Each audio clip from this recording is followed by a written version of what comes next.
Welcome, Tatjana. I will tell something about you.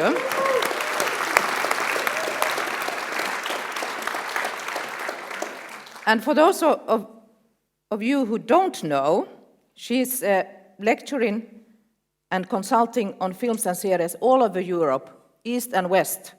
And her own process starts with confusion and uncertainty. So the less she's sure about something, the more likely she's going to be on a stage and talk publicly about it. And Helsinki Script has now the honor of opening her newest show. Prepare for a wild ride. Tatjana, the stage is yours.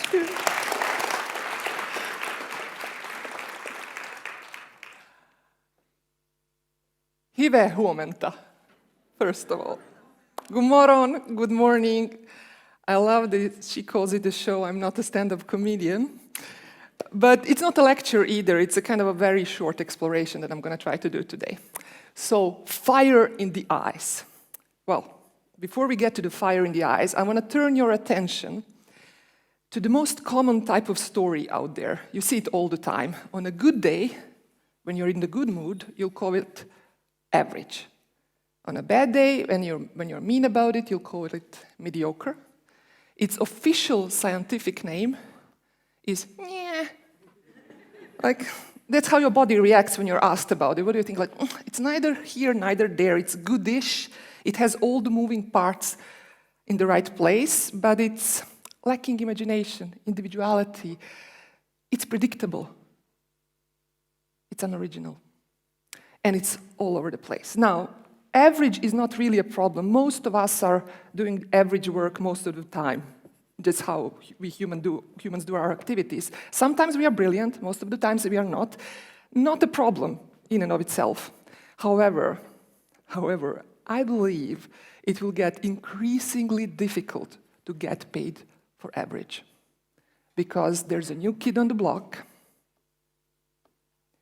and it's doing average pretty well. The first time I asked chatbot to give me treatment for a story in November last year when it became public, I just played with it. I made something off the cuff. The treatment, the outline, the scenes, it was at the same level as everything I'm reading, like the most of the stuff I'm reading to evaluate scripts for financing in different committees all over Europe. This is an issue. With minimal human input, very cheaply and very fast, we will be having output done with the help of the machine. Please consider this. This is not a joke. So our industry is going to change, and my desire is to elevate the human capacity so much more that we bring in stuff that we are getting a little bit weak at. There are certain human capacities that have gotten atrophied, weakened, and I wish that we kind of, because of the AI, we will be pushed back to elevate what we actually do best. Now, when I started in this industry, and I'm a consultant, I worked with the editor, screenwriter, all of that. The first time I tried to understand what average is all about, when it comes out of experienced, talented, accomplished screenwriters. So I'm not even talking about people who cannot do the craft. No. Leave that aside. So the first time I asked a producer who was very frustrated with her writer, who was kind of just leveling out all the time. No matter how many rewrites, the level was the same after like a year of development. And I said, what do you think? Why is this happening? This person obviously knows how to write. This is a very talented, we have evidence from before. And she was just, you know what? The man is just not intelligent enough. And he's jaded. But what she actually said was this was brutal. She said, he has only 2 brain cells in his head, and they are fighting with each other. And like, I mean, you have to be smart to structure a TV show. There's no way you can be stupid. And then I got an opportunity to sit with the man. And not only was he intelligent, he was very highly educated. And he was very well informed about the subject matter. He did a lot of research. He knew what he was writing about, or rather, he thought he knew what he was writing about. He thought he knew. But the other thing, so she was wrong about intelligence totally, but she was right about the other thing. The man was jaded. Somewhere along the way in his life, he's lost the capacity, or not the capacity, the ability to really see and fully appreciate the chicken. Now, to tell you what I mean by this, I first have to introduce you to my two gurus, my niece and nephew, 7 years old, living in Switzerland. And all you have to know about them really is they're the turbo twins. Like, it says everything. They're turbo on all levels. Activity is beyond belief. So when they were about 4 years old, I visited them in Switzerland, and they had an incredible obsession with chickens. So you would take them to a chicken coop in a park, and they would suddenly become very calm, and they could commune and communicate with those chickens forever. Like, they became very concentrated, very present. Every chicken was a fluffy, individual, specific thing. They had a relationship with every specific chicken, and they would just communicate about it a lot among themselves. It was fascinating to watch. And because I'm the aunt, I'm in the position to do anthropological research. The parents are too identified with their children for that. I just kind of look at what's happening. I come back 6 months later, fully expecting this obsession to continue. I take them to the same place. The chickens are bigger, obviously. And they go like, yeah, you know how they lose fascination. And I'm like, look, these are your chickens. Look how big they are. And the girl gives me the first eye roll she gave at 4. She goes, it's a chicken.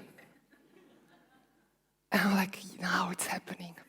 They live in Switzerland. They're fully fluent in 2 languages already, soon to be 4. This is what happens when we acquire language and capacity to abstract. Reality, a piece of reality that we fully relate to becomes a concept, becomes the idea. And it's fine, it's normal for us human beings, that's how we move through the world, we have to orient ourselves with abstractions. But sorry is the artist who's lost the ability to really see the chicken. Instead, they see a lot of chickens outside. So the ideas, the concepts about reality take the place of reality itself.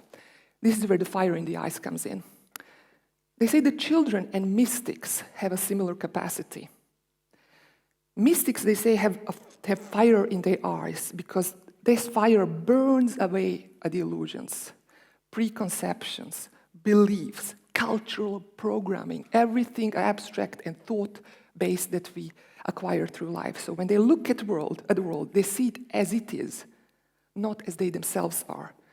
Their eyes are cameras with clear lenses, not projectors. And this is the kind of fire I want. That's my job a lot of the time, to stoke that fire in people and clean the lenses. That's the essence of what I do. Not like do the logistics of the script. I don't do that much anymore. So, fire in the eyes, some would say difficult to achieve because of the nature of the human minds, but I think nobody would argue that it's important that we strive in that direction, to have a clear sight when we look at the world, when we look into ourselves as well. It's becoming increasingly difficult in the world that we live in. We are bombarded by informations. We are bombarded by narratives. Reductions of reality to stories. Stories are pale in comparison to life. And as soon as we enjoy stories more than living, we are in trouble. And the stories we tell about life will be pale reductions of the full lived experience. Now, this is just if we stick to our industry. The hyperproduction and the output is staggering, and the amount of stories that writers consume is worrisome to me. Now, if I would to boil it down to how it feels to me when I encounter a writer with oversaturated mind that reads a lot, just consumes a lot of story, this image came to me. Now, this shows a person gulping on junk food, but I don't think the point is it quality food or junk food? It's the quantity itself. Say that you drink the best wine out there, and you drink 2 liters of it every day. It doesn't make you a connoisseur, it makes you an alcoholic. And we are absolutely storyholics. And they come in the form of tweets. Anything from an idiotic tweet to a Nobel Prize-winning novel is a narrative that is a filter of reality. It's already been processed by somebody. And now AI is consuming all of that and bringing it back to us. It's something to think about. A writer with a lot of that in their mind is stuck in very predictable patterns, because if you kind of back from it, you see how these narrative patterns come back and come back. It doesn't feel like that when you're immersed in creating your own story. It actually can feel quite alive and creative. It's just when you back out, somebody else backs out from it and points, this is generic, this is generic, this is generic. And then we start unpacking that and working with that until we find the raw meat under it. when we immerse ourselves too much in stories, and then it governs our creative process, we end up creating these kind of pale imitations of very strong stories, and we are not even aware of it.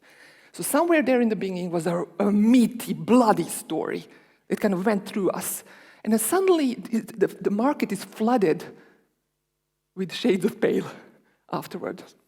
Now, derivative stories have been, like, as I say, a common feature. It's normal. It will be increasingly difficult to get paid for it. This is why I'm talking about it in such a blunt way.